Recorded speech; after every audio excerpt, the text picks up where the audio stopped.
안녕하세요. 오늘은 contusion, strain, sprain, tendonitis에 대해서 한 번에 알아보도록 하겠습니다. 먼저 contusion은 이제 멍이 든 건데요. 그러니까 정의를 보면 crush injury to a muscle, 즉 근육에 이제 타박상에 의해서 이제 헤마토마, 출혈이 일어난 것을 말합니다.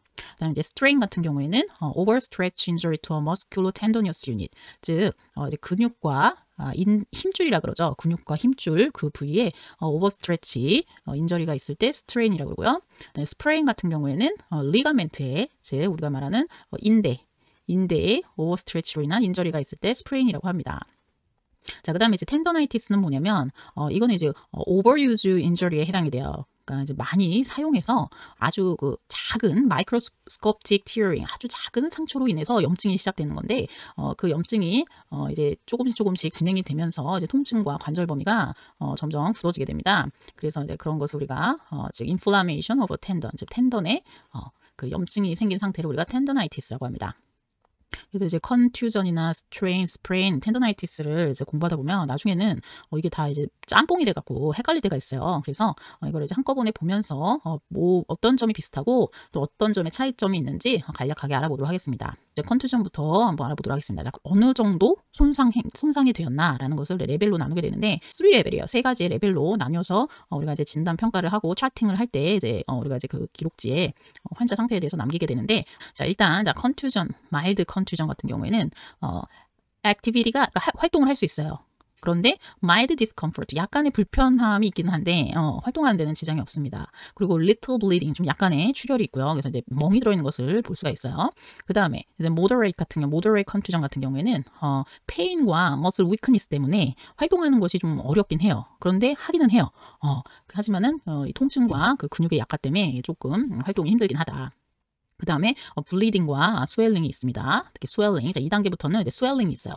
이제 severe contusion은 뭐냐면 활동을 할 수가 없어요. 왜냐면 페인과 근육의 약화가 너무 심해서 활동을 할 수 없는 아주 심한 상태를 말합니다. 그리고 이제 3단계 컨투전 같은 경우에는 이제 아주 빠른 출혈과 그 다음에 아주 심한 부종을 볼 수가 있습니다. 그래서 이게 3단계로 컨투전도 나뉘어주고요. 자, 그 다음에 이제 중요한 게 뭐냐면 이 컨투전이 블리딩이 있으면, 출혈이 있으면 우리가 왜 멍이 든다 그러잖아요. 피멍. 이 혈관 밖으로 이 혈액들이 흘러나와서 우리가 이제 겉으로도 그것을 볼 수 있게 되는데, 이제 그 색깔에 따라서 우리가 이것이 급성기 컨투전인지 아큐트 컨투전인지 아니면은 뭐 서브 아큐트 컨투전인지 아니면은 그 크로닉 컨투전인지를 알 수가 있습니다. 이거는 굉장히 중요한 내용입니다. 그래서 지금 MCQ에도 많이 출제가 돼요. 이게 아큐트인지 서브 아큐트인지 크로닉인지. 그래서 그레이드 2와 3일 때, 즉 모더레이트와 시비어일 경우에 우리가 이 색깔을 가지고 급성인지 아니면 뭐 중성인지 아니면 만성인지를 우리가 알 수가 있는데, 아큐트 같은 경우에는 그 멍든 색깔이 브루징의 컬러가 레드, 블랙 또는 펄플이에요. 근데 이제 서브 아큐트로 넘어가면서 이 레드, 블랙, 펄플이 브라운 아니면 옐로우, 그린으로 바뀝니다. 그러면서 이제 크로닉으로 가면은 어떻게 하지? 브루징은 없어지죠. 브루징은 없어져요. 그래서 이 색깔 변화가 아큐트인지 서브 아큐트인지 크로닉인지 거를 구분할 수 있어야 됩니다. 그래서 우리가 그 컬러를 보고도 우리가 차팅을 할 수가 있어요. 자, 이제 스트레인 보면, 자, 스트레인은 자, 일단 자, 이것도 3단계로 나뉘는데, 자, 그레이드 1은 아주 약간의 스트레치, 약간의 이제 뭐 근육과 인대가 늘어났다라는 표현을 쓰고, 그리고 티어링이 있기는 해요. 조직의 손상이. 그런데 아주 그 약간의 그러니까 근력의 손실이 있는 거죠. 아주 minimal loss of strength. 그리고 액티비티는 가능해요. 활동은 가능한데 약간의 이제 불편함이 있는 정도. 약간의 불편함이 있지만 활동은 가능합니다. 이제 그레이드 2는 이제 티어링이에요. 그러니까 완전 이제 조직이 손상되는 정도인데, 만약에 99% 티어링이 있다, 그럼 그것도 그레이드 2입니다. 어쨌든 완전히 컴플리트 럽처가 되지 않는 한은 우리가 그레이드 2라고 표기를 해요. 그래서 그 딱 다칠 당시에 스냅핑 센세이션 또는 그 사운드, 퍽 하고 끊어지는 소리를 그때 환자분이 들을 수 있고요. 그 다음에 이제 palpable gap은 뭐냐면 이게 근육이나 힘줄의 손상이잖아요. 그래서 이제 근육 조직이 이렇게 찢어지거나 파이게 되면은 이렇게 손으로 겉에서 봤을 때도 이 피부 조직이 이렇게 함몰되어 있는 것을 볼 수가 있습니다. 심하게 찢어져 있는 경우에는. 그래서 이 gaping, 그 palpable, 그러니까 손으로 만졌을 때 이런 그 gap을 느낄 수가 있고요. 그 다음에 이 통증과 그 다음에 이 근육의 그 약화 때문에 활동하는데 어려움이 있어요. 하기는 해요. 근데 좀 어렵다. 활동이 어렵다. 자, 이제 그레이드 3 같은 경우에는 완전히 complete rupture, 완전히 이제 근육이 완전히 이제 끊어진 거죠. 예를 들어서 뭐 바이셉스가 뭐 이렇게 있다고 칩시다. 자, 이제 이런 식으로 내려가겠죠? 투 헤드 이렇게 올라가 이렇게 하고 하면은 만약에 이 근육이 완전히 여기가 끊어진 거예요. 아니면 요 힘줄이 완전히 럽처가 되는 상태, 이거를 그레이드 3라고 합니다. 그래서 이제 다칠 때 이제 스냅핑 센세이션, 뻑하는 소리 들을 수 있고, 그 다음에 당연히 이렇게 눈으로 봤을 때도 그 갭을 확인할 수가 있습니다. 그 다음에 만약에 이 양쪽이 다 끊어졌다, 아입세스 그럴 경우에 어떻게 되냐면 근육이 확 또르르 말리면서 밑으로 쫙 당겨지게 돼요. 그러면서 이제 팔을 보면은 어떻게 돼 있냐면 자, 이런 식으로 근육이 자, 말려갖고 어깨가 있으면 이렇게 볼록 튀어나온 것을 볼 수가 있죠. 그래서 머슬의 숄트니스가 오고요. 그 다음에 bunches up, 바로 이게 bunches up, 바로 요거를 표현하는 거예요. 그 다음에 이 럽처 같은 경우에는 이 통증과 그 다음에 이제 근육의 어떤 약화 때문에 전혀 활동을 할 수가 없죠. 3단계 정도 되면. 자, 그 다음에 이제 스프레인을 보도록 하겠습니다. 자, 스프레인은 우리가 흔히 말하는 인대, 자, 인대의 손상인데, 인대. 자, 그 다음에 이 스프레인도 마찬가지로 이 컬러 상태를 보고 우리가 이제 급성인지 중성인지 아니면은 만성인지를 알 수가 있어요. 그래서 아큐트일 때는 레드, 블랙, 퍼플인데 서브 아큐트가 되면 이제 색깔이 브라운, 옐로우, 그린으로 바뀌다가 이제 크로닉이 되면 이제 더 이상 멍든 출혈은 볼 수가 없습니다. 그리고 이것도 마찬가지로 레벨이 3개로 나뉘는데 그레이드 1 같은 경우에는 물론 이제 약간의 늘어짐도 있고 약간의 손상도 있긴 한데 이거는 인대잖아요, 인대이기 때문에 그러니까 관절의 인스테빌리티, 그러니까 관절이 뭐 이렇게 불안전한 패시브 릴렉스 테스트를 했을 때 어떤 인스테빌리티는 찾을 수가 없어요. 그래서 인대 같은 경우는 자, 뼈와 뼈를 고정시켜주는 역할을 하잖아요. 자, 예를 들어서 자, 여기가 휴머러스가 있어요. 어깨 휴머러스가 있고 그 다음에 여기 이제 울라가 있고 그죠? 그 다음에 이제 레디우스가 이렇게 있는데 자, 이 바로 요 뼈와 뼈 사이들을 이렇게 연결해주는 이 인대들이 있단 말이죠. 리가멘트. 근데 이 리가멘트들이 손상이 오면 어떻게 되겠어요? 이 뼈 구조를, 뼈대를 받쳐주는 이 연결해주는 고리 역할이 끊어지는 거니까 당연히 스테빌리티가 그죠? 확 떨어지겠죠. 그래서 우리가 스프레인을 이야기할 때는 이 스테빌리티에 대해서 이야기를 합니다. 그 다음에 우리가 이제 스트레인을 얘기할 때는 보시다시피 스트렝스를 얘기를 해요. 왜냐면 뭐에 대한 손상이기 때문에 근육과 그죠? 이 근육과 이 머슬과 그다음에 이 힘줄 텐던이라 그러죠.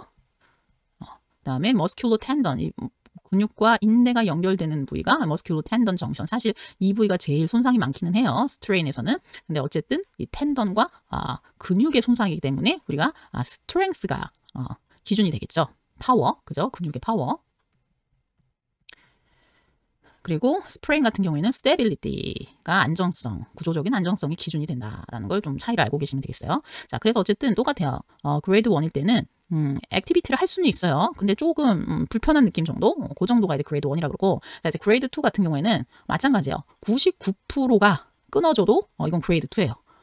당연히 이제 스냅핑 사운드가 있겠죠. 그리고 조인트가 gives away, 이렇게 흔들흔들해요. 좀 조인트가 약간 헐거운 느낌, 그죠? 그 다음에 hyper mobile, 당연히 조인트가 그 뼈와 뼈를 연결해주는 부위가 거의 끊어졌으니까 요만큼에서 움직임이 멈춰야 되는데 더 관절이 더 많이 꺾인다거나, 그죠? 이런 과도한 관절의 증가 형상이 나타나겠죠. 그것을 우리가 hyper mobile이라고 합니다. 그래서 passive relaxed, 치료사가 이렇게 수동적으로 관절을 움직여줬을 때 이런 과도한 움직임의 증상, 하이퍼 모바일의 움직임이 있습니다. 그 다음에 활동을 하긴 하는데 좀 힘들어요. difficult activity due to pain, 그러니까 통증 때문에 좀 활동하는데 지장이 있긴 합니다. 자, 이제 complete, 자, 이제 grade 3 같은 경우에는 마찬가지예요. 스트레인처럼 자, complete rupture예요. 그 다음에 또는 aversion fracture라 그래요. 이거는 무슨 말이냐면 이 텐던도 그렇고 인대, 리가멘트도 그렇고 얘네 자체가 끊어지는 게 아니라 얘네들이 부착되어 있는 그 뼈에 부착되어 있을 거 아니에요. 이렇게 부착되어 있는 이 뼈 부위에서 이 뼈가 뜯겨져 나가면서 끊어지는 거를 뭐라 그런다? 바로 어버전이라 그래요. 어버전. 그래서 자, 우리가 그런 거를 어버전 프랙처라고 합니다.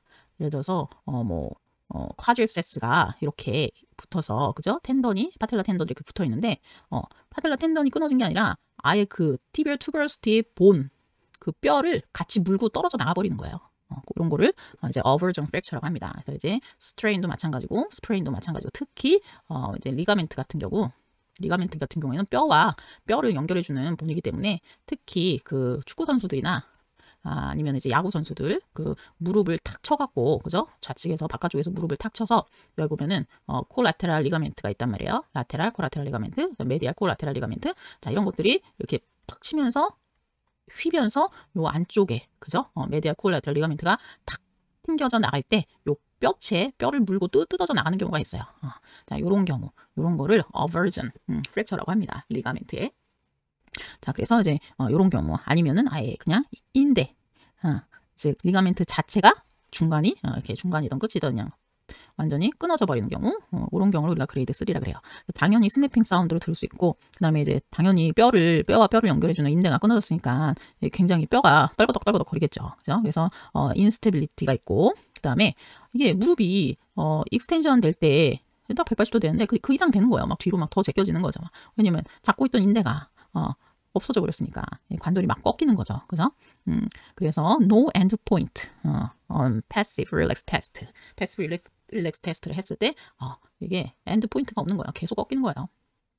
그 다음에 특히 이제 스프레인 같은 경우 그 리가멘트의 럽처 같은 경우에는 이게 크로닉 상태로 가게 되면은 아예 통증도 없습니다. 통증도 없고 그냥 하이퍼 모바일 상태에 굉장히 움직임이 큰 어브노멀한 레인지 오브 모션이죠. 어브노멀한 레인지 오브 모션을 가지고 통증 없이 살게 되는 거예요. 통증 없이. 자, 그 다음에 이제 요걸 볼게요. 컨투전이 생겼을 때, 스트레인이 생겼을 때, 스프레인이 생겼을 때 그 후에 어떠한 일들이 일어나냐. 여기는 뭐 컴플리케이션이라고 했는데 뭐 합병증이라고 얘기하기는 너무 좀 그렇고 그냥 예후가 어떻게 되냐. 안 좋은 경우. 안 좋게 예후가 어떻게 될 수가 있냐.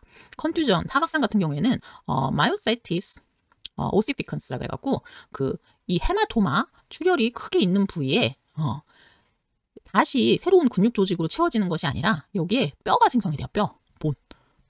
그래서 그 근육 밑에 보면은 이게 엑스레이나 이런 걸 찍었을 때 뼈 조직이 다친 부위에 뭐 석회질이라 그러죠. 우리 뭐 특히 그 뼈 조직 그 같은 덩어리가 찢기게 됩니다. 그래서 요걸로 인해서 다시 염증이 생기는 악순환이 일기도 해요. 인플라메이션. 그래서 이제 이런 경우에는 이제 수술로 얘를 제거해주기도 합니다. 그래서 컨투전, 특히 심한 헤마토마가 있는 경우에는 이 마요사이티스, 오스티콘스 같은 것들이 생길 수 있다. 그다음에 이제 스트레인 같은 경우에는 가장 큰 안 좋은 예후가 이제 스칼 티슈죠. 스칼 티슈.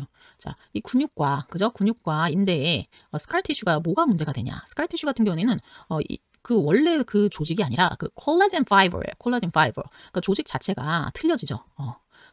그 포메이션이 콜라겐 파이버로 그 형성이 되기 때문에 그 염증 기간 동안에 그래서 근육의 탄력성이 떨어지게 됩니다. 탄력성. 그 말은 뭐냐면 뭐에 영향을 주게 되겠어요? 즉 normal range of motion. 즉 자, 바이세스 근육이 여기가 이제 스트레인이 왔어요. 그래서 일단 다 나았는데 이 조직이 원래 근육 조직으로 채워지는 게 아니라 이 콜라겐 파이버 타입으로 이제 채워져요. 그러면서 완전히 팔을 신전시켰을 때, 익스텐션 시켰을 때 다 펴지지가 않는 거예요. 약간 구부러지는 거죠. 피려고 그러니까 아파요. 왜냐면 이미 이 부위에 탄력성이 떨어졌기 때문에 이제 통증이 오는 거죠. 그래서 이제 스트레인 같은 경우에는 뭐 힘줄이든 텐던이든 머슬이든 이제 스칼 티슈가 레인지 오브 모션을 떨어뜨릴 수 있다. 이게 어떻게 보면 후유증인 거죠. 그래서 여기서 이제 중요한 게 치료.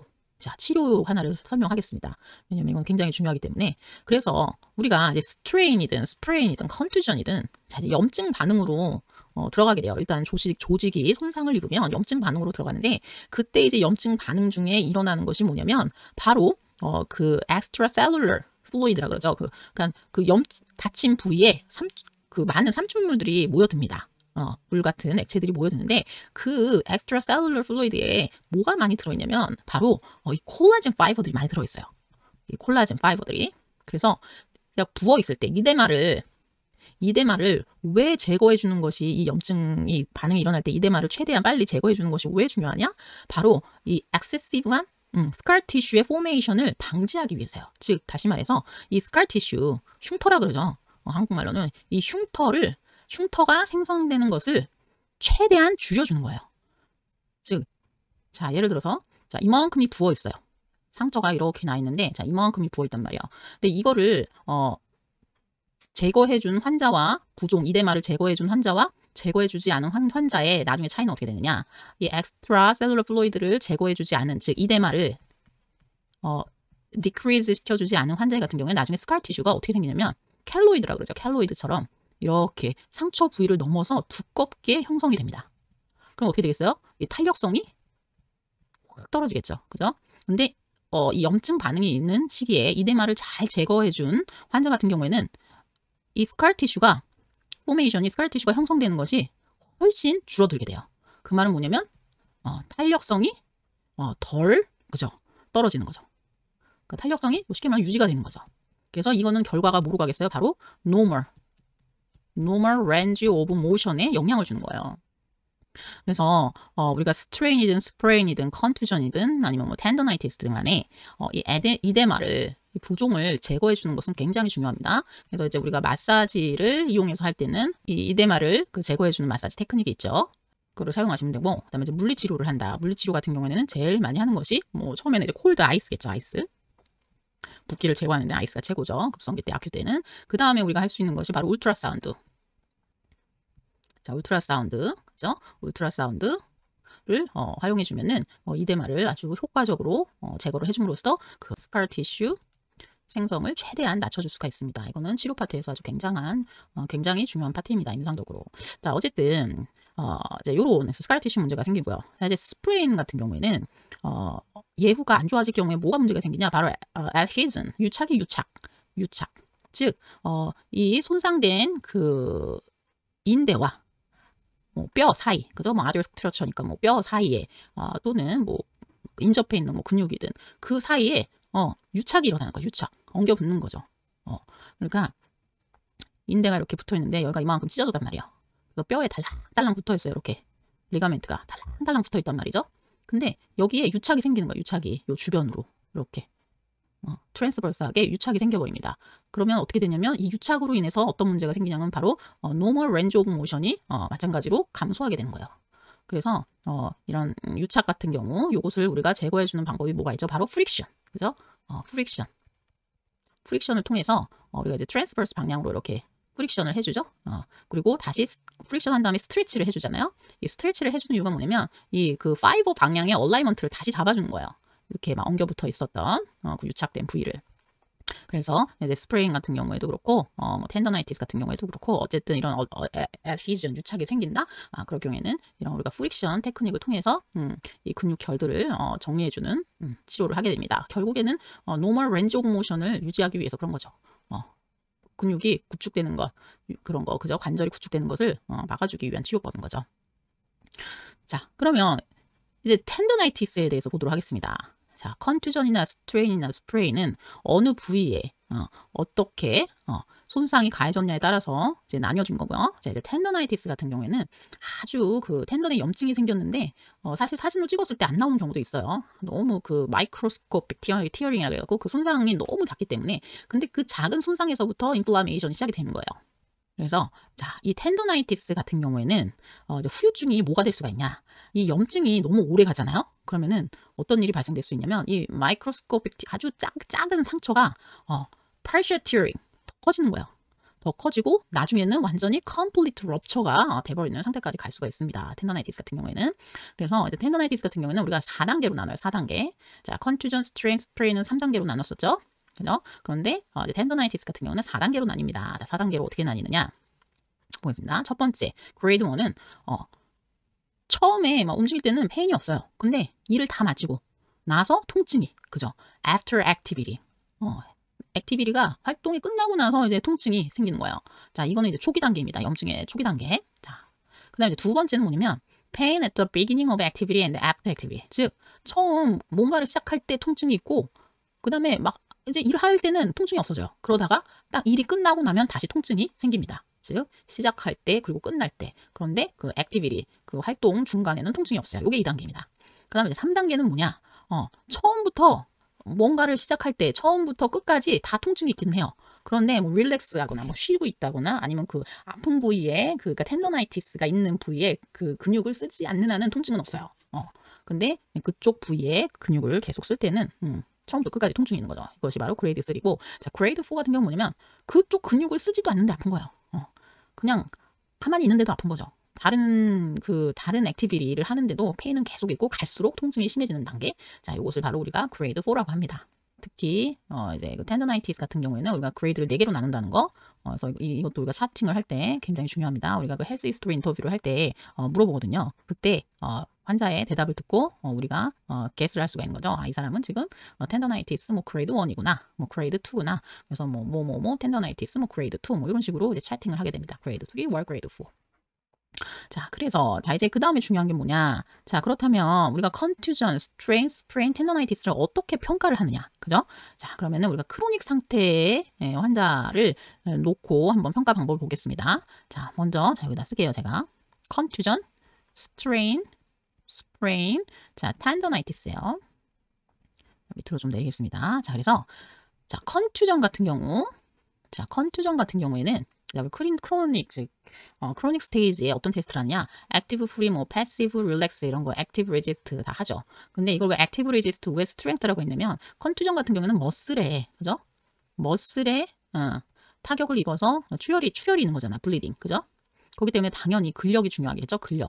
그렇기 때문에 액티브 레지스트를 했을 때 우리가 어떻게 근력의 부분을 이야기를 합니다. 뭐 액티브 레지스트를 했더니 뭐 오른쪽 쿼드리셉스 컨투전이 있었는데 액티브 레지스트를 했더니 오른쪽 쿼드리셉스 익스텐션에 위크니스가 있다. 자, 이런 식으로 표현을 하면 됩니다. 자, 그 다음에 중요한 게 뭐냐면 이제 랭스 테스트, 스페셜 오토페딕 테스트 우리가 뭘 하냐? 컨투전에 바로 이 랭스 테스트를 하게 됩니다. 자, 왜냐면 아까 말씀드렸지만 자, 이 컨투전, 헤마토마도 그렇고 스프레인도 스트레인도 그렇고 이제 가장 큰 후유증이 결국에는 이 range of motion, 그죠? ROM이 노말이냐 아니면 어브노말이냐, 그거거든요. 즉 유착에 의해서든 아니면은 뭐 스칼 티슈에 의해서든 이 손상 후에 이 range of motion이 정상이냐 정상이지 않느냐, 그 다음에 이제 머슬 파워, 그죠? 머슬 파워가 정상이냐 정상이지 않느냐, 이게 사실 제일 중요한 거거든요. 그래서 요 셋 다 컨투전도 그렇고 스트레인도 그렇고 스프레인도 그렇고 무엇을 보느냐? 스페셜 오토페딕 테스트에 주로 그렇죠. 이 노멀 랜드 오브 모션에 영향을 미치는 테스트를 하게 됩니다. 자, 그래서 컨투전 볼게요. 자, 랭스 테스트는 뭐가 있을까요? 캔달, 일라이 같은 경우에는 렉투스 페모리스 컨트랙처 테스트죠. 렉투스 페모리스. 피리포미스 랭스 테스트. 자, 그 테스트 하는 방법에 대해서는 제가 설명하지 않겠습니다. 그 방법까지 설명하면 너무 길어지기 때문에 이제 다 알고 있다 생각을 하고 할게요. 그 다음에 그 함스트링의 컨트랙션은 straight leg rising. 그래서 우리가 또 알 수가 있죠. 1990, 그죠? 1990 SLR. 이거 아마 1990 SLR을 얘기하는 것 같아요. 자, 그 다음에 또 뭐가 있냐면 트리포드 저기가 있고, 그죠? 또 하나는 또 함스트링 컨트랙처 테스트라고 있어요. 자, 이 부분은 제가 앞에서 그 머슬을 공부하는 내용에서 보면 함스트링 파트에서 보시면은 어떠한 테스트인지 볼 수가 있습니다. 랭스 테스트. 그 다음에 토마스 파버 같은 경우는 힙 플렉서 컨트랙처죠. 즉 일리오소아스 머슬 컨트랙처 랭스 테스트고요. 그 다음에 팩 메이저 같은 경우는 이제 뭐 150도냐 아니면은 뭐 90도냐, 90도에서 이게 팔이 내려가는 정도 또는 150도에서 팔이 내려가는 정도를 보고 우리가 이 랭스 테스트를 합니다. 그다음에 이제 아폴리스 스크래치 같은 경우에는 이거죠, 랭스 테스트. 자, 위에서 뒤쪽으로, 그다음에 이게 등 뒤에요. 뒤쪽으로 했을 때 반대쪽 스카플라를 터치하게 하죠. superior angle, inferior angle. 일 때 요 위로 올라가는 거는 abduction, 그다음에 external rotation. 요것은 adduction, internal rotation이죠. 그래서 abduction과 external rotation을 시켜주는 근육들은 뭐가 있겠어요? 바로 수프라스피나투스라던가 아니면은 테레스 마이너, 아니면은 뭐 인프라스피나투스 뭐 이런 것들이 있겠죠. 그다음에 어덕션 인터널 로테이션 시켜주는 것들은 뭐가 있을까요? 우리 시치 머슬 중에서도 서브스카플라리스, 그죠? 인터널 로테이션 시켜주는 서브스카플라리스. 그다음에 시치 머슬 말고도 많죠. 팩 메이저도 있고 라티스머스 돌지도 있고. 그 다음에 또 뭐가 있을까요? 파레스 메이저. 자, 이런 것들이, 그죠? 자, 인터널 로테이션을 시켜주는 근육들이다. 이런 것들을 우리가 랭스 테스트를 할 때, 이 아폴리스 스크래치 테스트를 사용을 합니다. 자, 그 다음에 스트레인도 마찬가지예요. 스트레인도 근육과 머슬과 텐던에 손상이 있는 거기 때문에 당연히 뭘 테스트하면 되겠어요? 이제 특이한 것은 톰슨 테스트 같은 경우에는 단독적인 테스트죠. 캘프 머슬의 럽처를 알 수 있는 테스트죠. 반응이 이게 포지티브가 나왔다. 톰슨이 포지티브가 나왔다. 그 말은 뭐냐면 캘프 머슬의 그레이드 3, 그죠? 스트레인, 럽처인 거죠. 그 다음에 드롭 암 테스트를 했는데 포지티브가 나왔다. 이 경우도 바로 수프라스피나투스 머슬의 럽처, 그레이드 3, 스트레인, 그레이드 3를 나타내는 결과겠죠. 그 다음에 이제 랭스 테스트들, 뭐 그 다음에 이제 다른 기타 근육들을 검사하는 방법, 요 앞에서 설명했죠. 뭐 요거 말고도 근육마다 다 있습니다. 그러니까 이 랭스 테스트는 근육마다 어떻게 하는 것이 랭스 테스트인지를 다 알고 계셔야 돼요. 그러니까 쉽게 얘기하면 스트레치잖아요. 근육을 스트레치 하는 방법이 바로 이 랭스 테스트다 하고 알고 계시면 돼요. 스트레치 하는 방법이 랭스 테스트랑 거의 똑같습니다. 자, 그 다음에 스프레잉 같은 경우에는 자, 마찬가지로 액티브 프리, 패시브 릴렉스, 액티브 레지스트 하겠죠. 근데 여기는 스트렝스라고 표시를 안 했어요. 왜냐면 이거는 리가멘트잖아요. 리가멘트이기 때문에 머슬 스트렝스나 뭐 이런 거하고는 좀 거리가 먼데 얘는 액티브 리지스트를 했을 때 이 리가멘트의 손상은 이 머슬 스트렝스에 어떤 영향을 미칠 수 있느냐?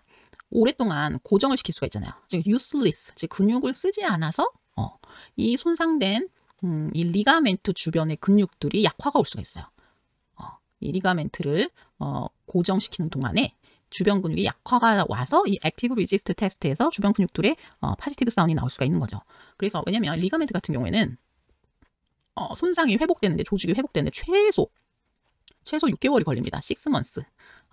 그래서 이 6 months 동안 완전히 힐링이 되기 전에 뭐 과도한 움직임을 한다거나 뭐 계속 똑같은 뭐 힘이 들어가서 손상 부위가 계속 손상이 된다. 이제 그런 경우에는 더 안 좋은 결과를 가져올 수가 있겠죠. 어쨌든 자, 그래서 마찬가지로 이제 스페셜 테스트에는 그러면 이 스프레잉 같은 경우는 어떤 테스트가 있느냐? 리가멘토스 스트레스 테스트라 그래요. 즉 관절마다 뼈와 뼈를 연결해 주는 거니까 그 말은 뭐냐면 관절마다 이 리가멘트가 있잖아요. 관절마다. 그럼 그 말은 뭐냐면 관절마다 테스트법이 있다라는 거예요. 관절. 뭐 손가락 관절마다 아니면 어깨 관절마다 무릎과 뭐 대퇴 관절 관절이 있는 곳은 이 리가멘토 스트레스 테스트를 다 할 수가 있습니다. 그래서 이제 발구스 바루스 같은 경우에는 우리가 암, 팔, 휴머러스와 울나를 연결해주는 이 사이드 트랜스버스 리가멘트 있죠. 그다음에 무릎과 티비아와 피모와 티비아를 연결해주는 또 라테랄 코라테랄 리가멘트, 메디아 코라테랄 리가멘트, 그죠? 이 리가멘트들을 테스트하는 방법을 우리가 바루스 발구스 테스트라 그래요. 그다음에 안테리어 포스티리어 드로우 같은 경우에는 이렇게 앞뒤로 움직이게. 자, 무릎도 앞뒤로 움직일 수 있잖아요. 그거를 잡고 있는 근육들이 anterior cruciate ligament, posterior cruciate ligament. 발목 같은 경우에는 요 바깥쪽으로는 뭐 ATFL, 그죠? 뭐가 있겠어요? anterior talofibular ligament 아니면 PTFL, 그죠? posterior talofibular ligament. 이런 거는 이제 앞뒤로 움직이잖아요, 그죠? 이런 거를 우리가 검사할 때는 바로 anterior posterior drawer 테스트를 쓰는 거고, 무릎도 마찬가지고요. 그 다음에 이제 탈랄 티트 같은 경우에는 여기 어디요? 피블라와 calcaneal fibular ligament라고 또 있어요. 여기. 그래서 옆으로 꺾어주는 거죠. 그러니까 방향을 어떻게 꺾어주냐에 따라 이름이 또 붙은 게 다 틀려요. 그 다음에 이제 gaping이나 approximation 같은 경우는 펠빅에 붙어있는 리가멘트죠. 자, sacroiliac joint가 이렇게 있잖아요. 세이크룸과 일리움이 이렇게 붙어있는데 바로 요 부위에 근데 앞쪽을 연결해주는 리가멘트가 있잖아요. 그 anterior sacroiliac joint의 anterior 리가멘트를 테스트하는 게 바로 gaping 테스트고, 어프록시메이션 같은 경우는 이 뒤쪽에 또 연결이 됐을 거 아니에요, 그죠? 포스테리어 쪽에 그쪽에도 리가멘트가 있단 말이죠. 이제 그 뒤쪽에 리가멘트를 sacroiliac joint인데 posterior sacroiliac joint죠. 그거를 테스트하는 방법도 어프록시메이션 테스트입니다. 그래서 우리가 이 리가멘트를 테스트하는 모든 방법을 우리가 뭐라고 통칭을 하느냐? ligamentous stress test라고 합니다. 그래서 이름을 모를 때는 그냥 이렇게 얘기를 하면 돼요. 뭐 예를 들어서 뭐 델토이드 리가멘트가 있잖아요. 델토이드 리가멘트가 어디죠? 우리가 이제 발에 보면 메디알 파트 쪽에 이 메디알 말레올루스가 있죠. 이렇게 티비아의 끝에 있는 메디알 말레올루스가 있단 말이죠. 그 메디알 말레올루스와 연결해주는 통칭으로 우리가 델토이드 리가멘트라고 그런단 말이죠. 근데 이름 하나하나를 몰라요. 몰라도 돼요. 뭐라고 이야기하면 돼요? 델토이드 리가멘트 스트레스 테스트라고 하면 되는 거예요. 델토이드 리가멘트 스트레스 테스트. 이건 뭐다? 바로 무엇을 검사하는 방법이다? 이 델토이드 리가멘트의 스프레인을 테스트하는 방법이다 라고 생각하시면 됩니다. 자, 그 다음에 이제 텐더나이티스 테스트 방법은 뭐가 있냐? 당연히 액티브 프리 하시고 패시브 릴렉스드 하시고, 자, 그 다음에 하는 것이 액티브 리지스트를 하는데, 보통 액티브 리지스트를 할 때는 그 가동 범위 안에서 우리가 저항을 주거든요. 즉 플렉션이 이만큼 되면은 이만큼 움직이는 동안에 같이 저항을 줘요. 그죠? 끝까지. 근데 이 텐더나이티스 같은 경우에는 아이소메트릭 테스트를 합니다. 즉 내가 만약에 바이프스에서 텐더나이티스가 있다. 그러면 막 전체 가동 범위를 저항을 주지 않아요. 아이소메트릭이면 딱 중간 미드 포지션에서 못 가게 막아주는 거죠. 힘을 딱 정지한 상태에서 힘을 주게 하잖아요. 그러면 이제 아이소메트릭 컨트랙션이 딱 일어나면서 통증이 확 올라가게 되죠. 이런 걸 뭐라 그러냐? 바로 다른 이름이 tendonitis differentiation 테스트라고 합니다. tendonitis differentiation 테스트. 그래서 isometric, active resisted isometric 테스트를 하면 된다. tendonitis는. 그 다음에 이제 스페셜 테스트들이 있죠. 우리가 또 외우는 것이 스프라스피나투스 스페셜 테스트 알고 계셔야 되고요. 인프라스피나투스도 마찬가지고 서브스카플라리스 테스트도 마찬가지고 자 얘네들이 뭐냐면 결국에는 이 아이소메트릭 컨트랙션이 되는 포지션을 하시면 돼요. 스프라스피나투스 같은 경우는 숄더의 에이비덕션에 아이소메트릭 컨트랙션 해주면 되고 인프라스피나투스 같은 경우에는 라테랄 로테이션이잖아요. 라테랄 로테이션이 되는 아이소메트릭 컨트랙션 해주면 되고 서브스카플라리스 같은 경우에는 인터널 로테이션이기 때문에 인터널 로테이션의 무브먼트가 일어나는 아이소메트릭 컨트랙션 주면 돼요. 요게 바로 스페셜 테스트입니다. 스프라티스 인프라스 서브스카플라리스. 그다음 이제 스피드 테스트나 요르갈슨 테스트는 바이프세스, 특히 바이프세스 텐더나이티스의 특별한 테스트 이름이죠. 밀스 테스트 같은 경우는 라테랄 에피콘달라이티스, 즉 우리 팔꿈치 테니스 엘보라고도 하죠. 테니스 엘보. 그다음 리버스 밀스 같은 경우에는 메디알 콘달라이티스, 즉 우리가 흔히 말하는 골퍼스 엘보. 검사 방법이고 그 다음에 이제 핑켈스타인 테스트 같은 경우에는 여기는 우리 그 손목 특히 손목에서도 abductor pollicis longus와 그 다음에 extensor pollicis brevis의 텐던을 싸고 있는 그 쉬트에 염증이 생긴 경우 그죠? 그거를 검사하는 방법이에요. 핑켈스타인 테스트. 그래서 우리가 텐더나이티스 테스트에는 이런 것들이 있다라는 거를 알고 계시면 됩니다. 자, 그래서 정리가 잘 됐나 모르겠어요. 어쨌든 이 컨투전과 스트레인과 스프레인의 정확한 차이점, 디피니션에 대해서 우리가 정확히 알고 있으면 좋고요. 그 다음에 우리가 그 브루징, 컬러에 의해서도 아큐트인지 서브 아큐트인지 크로닉인지 판단을 할 수가 있고요. 그 다음에 이제 컴플리케이션, 예후가 악화됐을 경우에 어떠한 증상들이 나타날 수 있냐? 결국에는 이 스텝의 마지막 종착은 렌즈 오브 모션의 감소다. 그죠? 파워, 근육의 힘이 떨어져서 그렇든 아니면 유착에 의해서 그렇든 아니면 이 스카 티슈에 의해서 탄력성이 떨어져서 그렇든 어쨌든 결과적으로 이 ROM에 문제가 생긴다는 거. 그 다음에 이제 레벨은 3레벨로 나뉜다 그랬어요. 컨투전, 스트레인, 스프레인. 그런데 텐더나이티스 같은 경우는 4개의 단계로 나뉜다. 각각의 단계를 잘 알고 있어야 되고요. 그 다음에 각각의 테스트 방법, 어떠한 테스트를 하는지를 이해를 하고 계시면 오스키 문제나 MCQ 문제 이런 테스트법이 나왔을 때 당황하지 않고 계획을 잘 짜서 하실 수가 있습니다. 자, 그럼 이상으로 컨투전, 스트레인, 스프레인, 그다음에 텐더나이티스에 대한 구별법에 대해서 알아보았습니다.